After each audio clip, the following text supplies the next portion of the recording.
We're on lesson 10, and we're talking about who has believed was the name of our Sabbath School lesson today. Let me read at the end of Isaiah 52, verses 13 and 14, and I'll be reading them from the New Living Translation. See, my servant will prosper. He will be highly exalted, but many were amazed when they saw him. His face was so disfigured he seemed hardly human, and from his appearance one would scarcely know he was a man.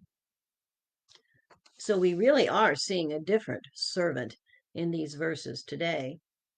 We find in the New Testament what caused such disfigurement of his face, so much you could hardly see the humanity there.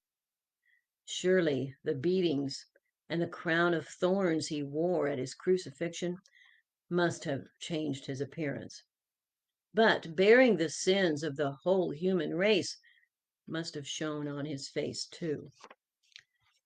The struggles of the Messiah didn't start at Calvary, though. The Son of Man had a lot of challenges, even growing up.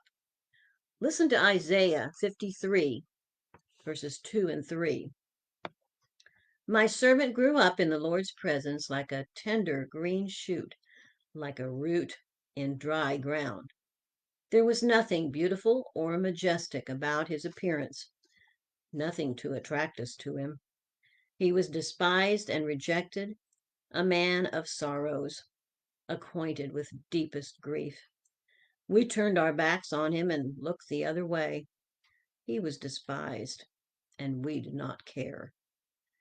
The chapter goes on to tell us why the servant's life was so difficult. Tomorrow, we'll try and understand why this innocent servant had to suffer.